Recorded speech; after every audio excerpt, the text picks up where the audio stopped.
శ్రీలక్ష్మీ గణపతి స్వామిని నమో నమః. శ్రీ గురుభ్యో నమః. హరి ఓం. ఈయన పేరు వచ్చేసండి, స్వామివారి పేరు వచ్చేసండి లక్ష్మీ గణపతి స్వామివారండి.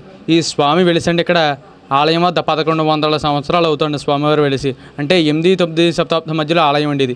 ఈ స్వామివారు ప్రతి సంవత్సరం కూడా అంగుళం పెరుగుతారండి స్వామివారు. ఇక్కడ స్వామివారు మనం ఏదైనా ఇక్కడికి వచ్చి స్వామివారి చెవిలో ఏదైనా కోరిక కానీ లేకపోతే ఏదైనా సంకల్పం కానీ వచ్చి చెప్పుకుంటే అండి, కుడి చెవిలో అనుకున్న కోరిక కానీ ఏదైనా సంకల్పాన్ని ఏదైనా కోరికని తప్పకుండా నెరవేరుతుంది స్వామివారికి.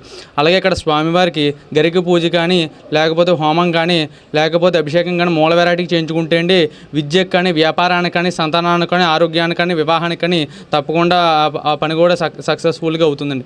అలాగే స్వామివారికి ఇక్కడ చవితి తిథికి సంకటహర చతుర్థికి విశేషమైన పూజలు అందుకుంటారండి స్వామివారు. ఇక్కడ సంకటహర చతుర్థి వచ్చేసండి స్వామివారికి బెల్లంతో అభిషేకం పాదాలకి చేస్తారండి. అలాగే అదే రోజు ఉదయం 10 గంటలకి గణపతి హోమం చేస్తారండి. అలాగే సాయంత్రం సహస్ర గరిక పూజ చేస్తారండి.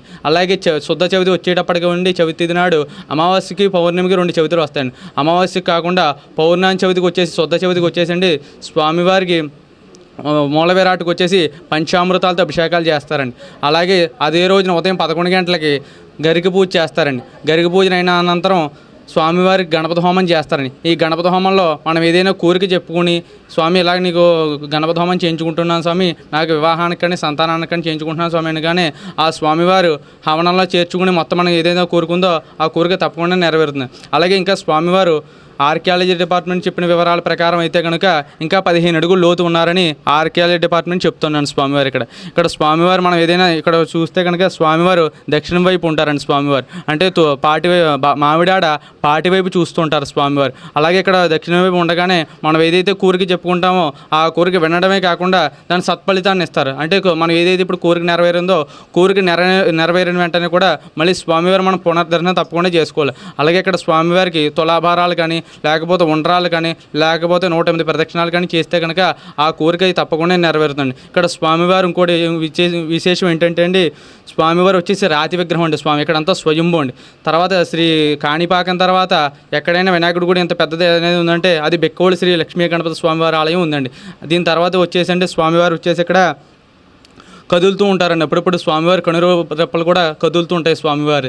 ఎవరైతే స్వామివారి దర్శించుకుంటారో ఆ స్వామివారి కరుణాకోప కటాక్షాలు అన్నీ ఉండాలని చెప్పేసి అందరూ నమస్కారం చేసుకోండి. ఓం గణానాం త్వా గణపతిం హవామహే కవిం కవీనాముపమస్రవస్తమం జ్యేష్ఠరాజం బ్రహ్మణస్పతాన శృణ్వన్నోతిభిస్సేదసాదనం ప్రణో దేవి సరస్వతి వాజేభిర్వాజనీవతి ధీనామ విత్రీవతు. శ్రీ గురుభ్యో నమః. హరి ఓం. శ్రీకృష్ణార్పణమస్తు. పరమేశ్వరార్పణమస్తు. జై గణేష్. బోలో గణేష్ మహారాజ్ की जय. बोलो गणेश महाराज की जय. बोलो गणेश महाराज की. हरि ओं तत्सत्. परमेश्वरार्पणमस्तु. व्यापार वंशाभिवृद्धि गोत्राभिवृद्धि लोक संरक्षणार्थं लोक कल्याणार्थं मनस्संकल्पसिद्धिरस्तु मनोभीष्टताफलसिद्धिरस्तु इष्टकाम्यार्थं सर्वे जना लोका समस्ता सुखिनो भवन्तु.